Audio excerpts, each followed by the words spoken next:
जय Hind. Learn with आभास से राकेश यादव की तरफ से देश के भविष्य के निर्माणकर्ता समस्त गुरुजनों, पथ प्रदर्शक, वृद्धजनों एवं देश सेवा में लगे हुए नौजवानों तथा अन्नदाता, किसानों और सम्मानित साथियों एवं देश के भविष्य धरोहर एवं कर्णधार छात्र छात्राओं को 72वें गणतंत्र दिवस की हृदय से ढेर सारी शुभकामनाएं। जैसा कि हमें पता है कि 26 जनवरी 1950 को हमारे देश का अपना संविधान लागू किया गया था, इसलिए 26 जनवरी की तिथि को हम सभी देशवासी बड़े हर्ष एवं उल्लास के साथ 26 जनवरी की तिथि को गणतंत्र दिवस के रूप में मनाते हैं। गणतंत्र का अर्थ, गणतंत्र का शाब्दिक अर्थ अगर देखा जाए तो गण और तंत्र के मेल से बना हुआ है, जिसमें गण का अर्थ होता है समूह या आप कह सकते हैं लोगों, जनता या नागरिक, और तंत्र का अर्थ होता है प्रणाली, व्यवस्था या शासन। अर्थात जनता की शासन व्यवस्था या जनता की शासन प्रणाली को गणतंत्र कहते हैं। यानी कि जनता के लिए जनता द्वारा शासन ही गणतंत्र कहलाता है। अर्थात जो देश का राष्ट्राध्यक्ष होगा वो जनता द्वारा चुना जाता है, उसे हम गणतंत्र कहते हैं। जबकि राजतंत्र में जो राष्ट्राध्यक्ष होता है वो जनता द्वारा नहीं चुना जाता है, बल्कि राजतंत्र होता है जो वंश अनुक्रम के अनुसार चलता रहता है।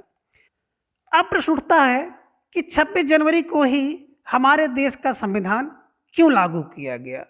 जैसा कि हम लोगों ने पढ़ा है कि 26 जनवरी 1929 ईस्वी को पूर्ण स्वराज की मांग की गई थी, और उसी के क्रम में 26 जनवरी 1930 ईस्वी को पूर्ण स्वराज मनाया गया था।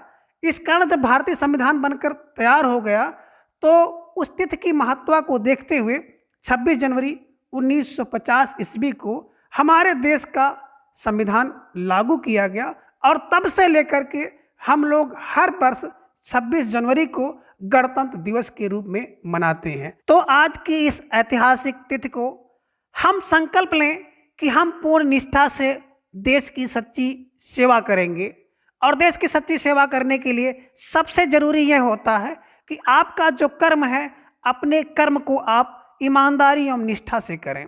जैसे अगर आप शिक्षक हैं तो आप अपने शिक्षण कार्य को पूर्ण निष्ठा एवं लगन से करें। आप अगर देश सेवा में लगे हुए हैं तो देश की सेवा आप पूर्ण निष्ठा से करें। आप कृषक हैं तो अपनी कृषि कार्य जो है पूर्ण निष्ठा एवं लगन से करें। और अगर आप छात्र हैं तो आप अपने अध्ययन कार्य को पूर्ण निष्ठा एवं लगन से करके अपने उद्देश्य को प्राप्त करें, और अच्छे से अच्छे पद को सुशोभित करते हुए देश की सेवा करें। इस प्रकार देश की सच्ची सेवा करके अपने देश का मान बढ़ाएं, अपने देश का गौरव बढ़ाएं, ताकि अपने देश भारतवर्ष का परचम इसी तरह से विश्व में लहराता रहे। इन्हीं सभी शब्दों के साथ हम अपनी वाणी को विराम देते हैं। जय हिंद, जय भारत, 26 जनवरी जिंदाबाद।